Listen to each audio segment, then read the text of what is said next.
सम्मान और सशक्तिकरण की निशानी है। ये इस देश के दलित, पिछड़े, आदिवासी, मुसलमानों, जैन, सिख, बौद्ध, पारसी, ईसाइयों के स्वाभिमान सम्मान की निशानी है।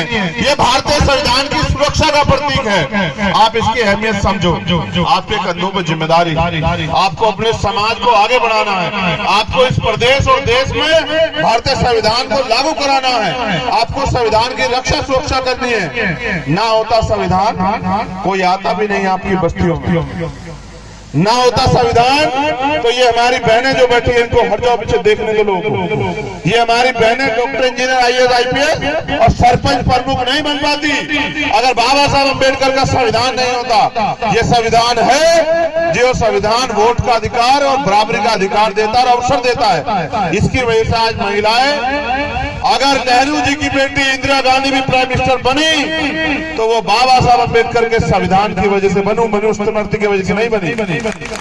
और अगर आज किसान की, कमेरे की, गरीब की, कमजोर की, मजलूम की बेटी आईएएस, आईपीएस बन रही है, डॉक्टर, इंजीनियर बन रही है, जज, वकील बन रही है, तो ये भारतीय संविधान की देन है। इस संविधान की शक्ति को समझो।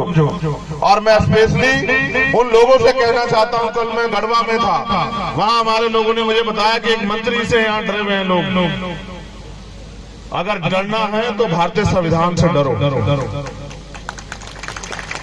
डरना है वो संविधान से भी इसलिए डरो क्योंकि वो संविधान किसी की खिलाफत नहीं करता है, आपको बुराई से, अन्याय करने से रोकता है, इसलिए उससे डरो। बाकी किसी से ना डरो। जिंदगी में आदमी एक बार पैदा होता है, एक बार मरता है, बार बार मौत नहीं आती। और सुनो, ये भी याद रख लो, मौत एक दिन निश्चित है वो आनी। यहाँ खड़े में आ जाए, मुझे एरोप्लेन में जाते हुए आ जाए, रास्ते में सड़क दुर्घटना में आ जाए, दुनिया आपको क्यों याद रखे? ये सवाल करो खुद से। अपने लिए तो कीड़े मकोड़े भी जीते हैं, पशु भी जीते हैं, इंसान वो होता है जो दूसरों के लिए जीता है। और दुनिया का सबसे बड़ा मजहब है इंसानियत। अगर आप इंसान नहीं बन पाए तो सब बेकार।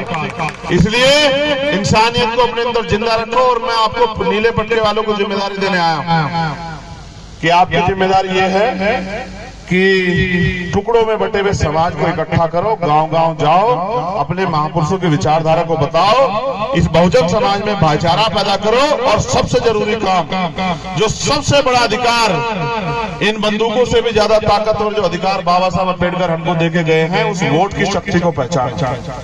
आपकी वोट की शक्ति वो शक्ति है कि एक आदिवासी के बेटे को झारखंड का मुख्यमंत्री बना दे।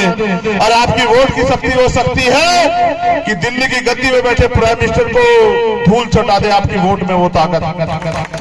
और ये वोट अपने 4-4 बच्चों की कुर्बानियों से बाबा साहब अम्बेडकर ने हमें दी। इसलिए आपसे कह रहा हूँ, यहाँ की सरकार से भी मीडिया के लोग होंगे, प्रशासन के लोग होंगे।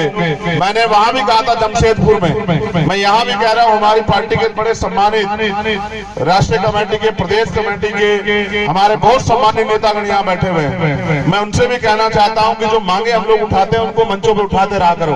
हमने सरकार को 3 महीने का टाइम दिया था कि सबसे ज्यादा मॉब लिंचिंग कमजोर वर्ग को लोगों के साथ झारखंड में हो रही है। सरकार ने वादा किया था चुनाव के साथ कि वो मॉब लिंचिंग पे कानून बनाएंगे। बताओ इस सरकार ने कानून अब तक क्यों नहीं बनाया मॉब लिंचिंग पे?